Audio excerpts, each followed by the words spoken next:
بسم اللہ الرحمن الرحیم نحمدہ ونصلی علی رسولہ الکریم اما بعد۔ عید کے دن مردوں کے لیے عید کی نماز واجب ہے اور خطبہ سننا بھی واجب ہے۔ بعض لوگ عید کی نماز پڑھ کر فوراً مسجد سے یا عیدگاہ سے اٹھ کر چلے جاتے ہیں، یہ غلط طریقہ ہے۔ واجب ہے، خطبہ سننا واجب ہے، تو خطبہ مکمل سن کر پھر اٹھ کر جانا چاہیے۔ اور عید کی نماز کے حوالے سے ایک اہم مسئلہ یہ ہے کہ کبھی انسان تاخیر سے پہنچتا ہے۔ اول تو کوشش کرنی چاہیے کہ تاخیر نہ ہو، عید کی تیاری، کپڑے بدلنا، بچوں کو تیار کرنا، باقی سارے کام رات سے ہی ان کی تیاری اتنی ہو جائے کہ صبح فجر کے بعد انسان جلد از جلد اس کی تیاری کر کے فارغ ہو جائے، تو وقت سے کچھ پہلے پہنچ جائے، کوئی حرج نہیں، تاخیر نہ ہو۔ سال میں 2 دفعہ تو عید کی نماز انسان کو نصیب ہوتی ہے، اس میں بھی انسان اگر تاخیر سے جائے تو یہ سستی اور کم ہمتی کی بات ہے،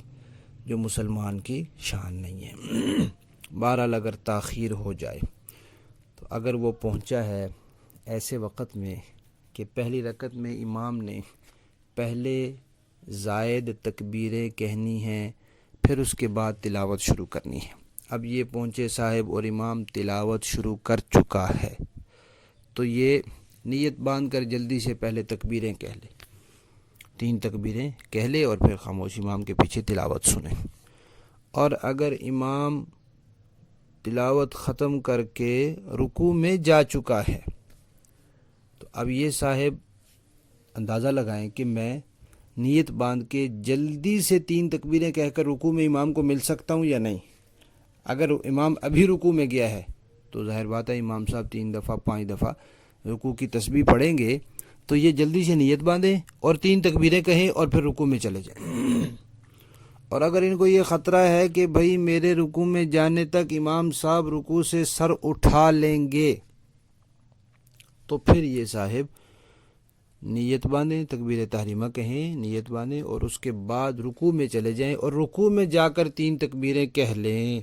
لیکن رکوع میں جا کر جب 3 تکبیریں کہیں گے تو ان کے لیے ہاتھ نہیں اٹھائیں گے، پھر رکوع کی تسبیحات نہ پڑھیں، کیونکہ یہ بھی پڑھیں گے وہ بھی پڑھیں گے تو بڑی دیر ہو جائے گی، تو بس 3 تکبیریں کہیں، اتنی دیر میں امام صاحب بھی سر اٹھا لیں گے اور یہ بھی سر اٹھا لیں۔ اور اگر رکوع میں جانے کے بعد 1 تکبیر کہی، 2 کہی، امام نے سر اٹھا لیا اور یہ تیسری جلدی سے کہہ کر سر نہ اٹھا سکے تو پھر تیسری تکبیر چھوڑ دیں اور سر اٹھا لیں۔ اب جتنی تکبیریں رہ گئی پھر وہ ان کو معاف ہیں۔ اور اگر کسی کی پوری 1 رکعت ہی رہ گئی تو پھر وہ جب امام کے سلام پھیرنے کے بعد کھڑا ہوگا تو پہلے تلاوت کرے گا، بعد میں 3 زائد تکبیریں کہے گا اور پھر رکوع میں جائے گا۔